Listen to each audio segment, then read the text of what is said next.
Pada edisi ini, kami akan mengajak kalian semua untuk menguji beberapa hal yang terjadi sekarang ini. Seperti yang sudah kami ungkapkan di edisi ke-1, menit ke-3, detik ke-9, bahwa teknologi Nusantara sudah sangat maju. Teknologi ramah lingkungan diterapkan untuk memakmurkan makhluk hidup di bumi. Semua teknologi tersebut menggunakan gelombang frekuensi, gelombang elektromagnetik, yang tersedia secara gratis di alam semesta termasuk bumi. Sangat disayangkan, sekarang ini rakyat Nusantara tidak mempergunakan teknologi peradaban maju Nusantara tersebut, untuk kesehatan dan kesejahteraan masyarakat. Kami selalu menggunakan gelombang frekuensi 432 Hz dan 741 Hz dalam semua tayangan kami. Kalian semua mendapatkan pengetahuan, mendapatkan kebenaran sejarah, dan tanpa sadar gelombang elektromagnetik dari channel ini mengaktifkan tubuh kalian, untuk membentuk frekuensi kekebalan tubuh, dan menetralisir frekuensi-frekuensi yang tidak berguna untuk tubuh kalian.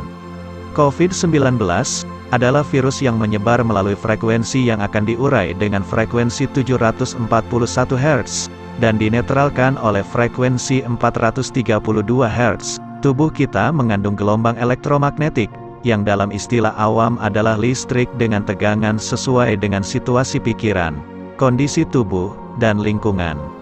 Non-state actor memahami ilmu pengetahuan yang diajarkan pertama kali oleh Nabi Idris alaihi salam ini.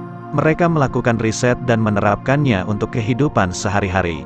Sejak dulu, mereka menyimpan dan tidak mau memberikan informasi-informasi ini kepada masyarakat luas. Mereka merubah apa yang tersedia secara gratis di alam semesta menjadi berbayar. Listrik, air, kesehatan, bahkan oksigen pun, semua harus bayar.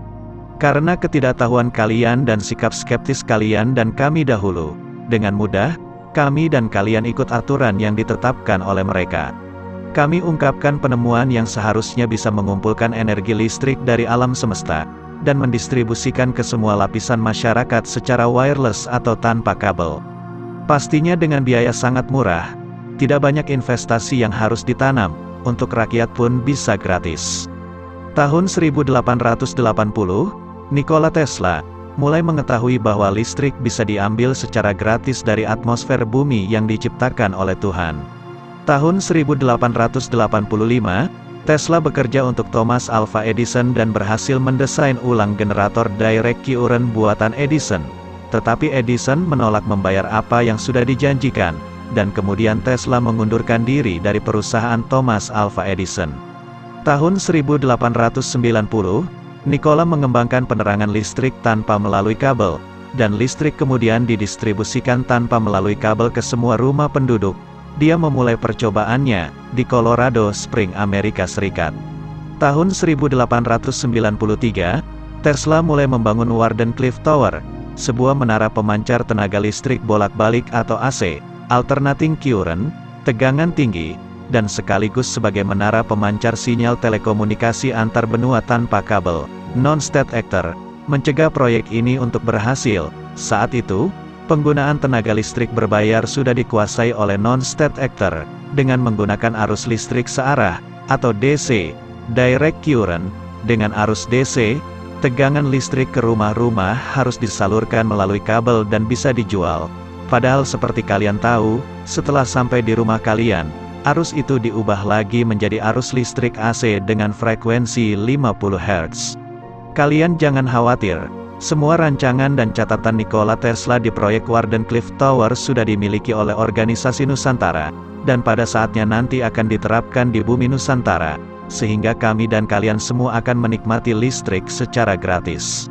Kami akan memberikan lagi contoh teknologi frekuensi yang sudah diterapkan di bumi, dengan tujuan untuk mengontrol semua makhluk di bumi. Tahun 1993, sekelompok ilmuwan memulai membangun fasilitas untuk pemanfaatan frekuensi.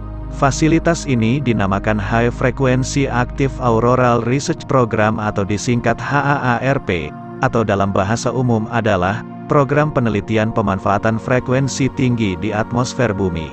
Fasilitas riset ini dibangun di Alaska, Amerika Serikat. Tahun 2007, fasilitas riset ini beroperasi secara penuh. Para ilmuwan tersebut dalam jumpa pers dan penyataan tertulis menegaskan bahwa fasilitas ini hanya digunakan merekayasa cuaca, guna membantu para petani untuk memperoleh hasil pertanian lebih besar. Yang patut kalian lihat dan garis bawahi adalah, kemampuan fasilitas ini menggunakan frekuensi untuk merekayasa cuaca, dan semua hal yang mempunyai hubungan dengan frekuensi. Tubuh kita mempunyai frekuensi yang bekerja berdasarkan mekanisme tubuh yang sudah sangat sempurna diciptakan oleh Tuhan Yang Maha Esa. Bila mampu merekayasa cuaca, berarti juga mampu merekayasa frekuensi yang ada di dalam tubuh manusia. Coba lihat apa yang dilakukan Dubai, Uni Emirat Arab beberapa hari yang lalu, untuk mengurangi hawa panas di negara tersebut. Mereka menggunakan frekuensi untuk menciptakan hujan. Frekuensi tersebut menciptakan muatan listrik dan melepaskannya di awan untuk mendorong awan menggumpal dan mengakibatkan hujan. 2 tahun ke depan ini akan menjadi bisnis miliaran dolar dan sekaligus menjadi alat untuk memaksa negara-negara yang tidak mau mengikuti mereka. Kalian coba mencari data-data kondisi iklim di China. Banyak berita-berita yang berusaha ditutup oleh pejabat negara China mengenai situasi terkini negara tersebut. Mereka mengalami hujan lebat terus-menerus yang mengakibatkan banjir di mana-mana. Mereka mengalami badai pasir, dan masih banyak bencana-bencana lain yang terjadi di China dan berusaha untuk ditutup. Kondisi tersebut adalah kondisi alam yang diciptakan oleh teknologi yang dibuat manusia, bukan merupakan siklus alam semesta.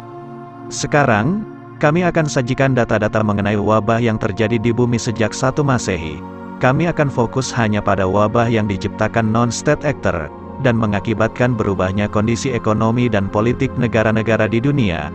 Tahun 444 Masehi, terjadi wabah Cyprian di Inggris. Wabah ini menyebabkan diare, muntah-muntah, demam dan radang tenggorokan.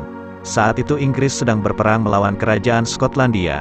Wabah ini mengakibatkan Inggris harus mencari bantuan ke Foderati atau kalian kenal sebagai suku barbar Sakson Jerman. Dengan bantuan mereka, Inggris memenangkan pertempuran tetapi kemudian Saksonlah yang menguasai Inggris. Tahun 541 Masehi, terjadi wabah Justinian di Mediterania. Wabah ini menyebar dari Palestina sampai ke Kaisaran Bizantium dan kemudian seluruh Mediterania. Wabah ini mengakibatkan rencana Kaisar Justinianus untuk menyatukan Romawi Timur dan Romawi Barat menjadi batal, menghancurkan perekonomian Kekaisaran Bizantium, menciptakan situasi apokaliptik yang mendorong penyebaran agama Kristen Ortodoks dengan sangat cepat. Tahun 1350 Masehi, terjadi wabah Black Death di Eropa. Wabah ini berawal dari Sisilia tahun 1347 Masehi, dan dengan cepat menyebar ke seluruh daratan Eropa melalui pelabuhan Messina. Wabah ini menyebabkan sepertiga populasi dunia meninggal. Wabah ini mengakibatkan Inggris dan Perancis lumpuh. Perdagangan rempah-rempah saudagar Nusantara di benua Eropa terhenti, mengubah keadaan ekonomi dan demografi yang berakibat sistem feodalisme di Inggris runtuh. Tahun 1817 sampai 1923, terjadi wabah kolera di seluruh dunia. Wabah ini mulai di Jessore, India, yang saat itu dikuasai Inggris dan menyebar sampai ke Eropa. Sejak non-state actor mendeklarasikan VOC bangkrut di tahun 1799, mereka memindahkan operasinya ke Afrika Selatan. Pemindahan operasi ini karena mereka tahu bahwa daerah tersebut kaya akan emas dan berlian. Sekarang dikenal dengan nama Durban, salah satu penghasil berlian terbaik di dunia. Wilayah ini dikuasai non-state actor, yang tetap menggunakan nama kerajaan Belanda untuk melakukan ekspansi. Wabah ini memicu terbentuknya negara bebas Orange di Afrika Selatan pada tahun 1854. Amerika Serikat adalah negara pertama yang mengakui keberadaan negara bebas Orange pada tahun 1871. Memicu kemerdekaan India dari Inggris, sehingga mempermudah non-state actor masuk ke India melalui Hafkin Institute Mumbai. Waldemar Mordecai Wolf Hafkin adalah ahli bakteriologi Yahudi Rusia yang pertama kali membuat vaksin kolera, setelah dia berimigrasi dari Rusia ke Perancis dan bekerja di Institut Pasteur Paris. Melalui harian Jewish Chronicle, dia kenal cukup dekat dengan Theodor Herzl Yahudi Hongaria, yang saat itu bekerja sebagai jurnalisnya. Memicu terbentuknya MCGM, Municipal Corporation of Greater Mumbai. Ini kota mandiri yang memiliki pemerintahan sendiri terpisah dari negara India. Sama seperti City of London Corporation di Inggris dan negara bebas Orange, kekuatan perekonomian dunia sejak itu mulai dikontrol oleh non-state actor. Tahun 2019 bulan November, pandemi coronavirus mulai menjangkiti semua penduduk bumi, merubah semua tatanan kehidupan kami dan kalian semua. Tahun 1995 di Amerika, non-state actor juga menciptakan doktrin, bekerja adalah sesuatu yang Anda lakukan, bukan tempat yang Anda kunjungi. 15 tahun kemudian, di bulan November tahun 2010, pemerintah federal Amerika Serikat meloloskan Undang-Undang Telework Enhancement Act of 2010, yang kemudian ditandatangani pada tanggal 9 Desember tahun 2010. Undang-undang ini dalam bahasa Indonesia adalah Undang-Undang untuk Bekerja dari Rumah, istilah kerennya WFH, Work from Home. Tahun 1996, Sergey Brin Rusia Amerika, mulai membuat software situs pencarian Google yang diinisiasi oleh kelompok Universitas Stanford Amerika. Tahun 1998, Google Inc. didirikan. Tahun 1999, Google merekrut Marissa Mayer untuk mempercantik mesin pencarian Google dan menambahkan Google AdWords, media iklan pertama Google. Tahun 2011 atau 1 tahun setelah Undang-Undang Telework Enhancement Act diundangkan di Amerika, AdWords menghasilkan 96% pendapatan Google sebesar $37,905 miliar. Tahun 2020, pendapatan Google yang dilaporkan ke bursa saham melalui induk usahanya Alphabet Inc. sebesar $182,527 miliar, naik 481,5% dalam 9 tahun. Itu masih dari satu perusahaan mereka.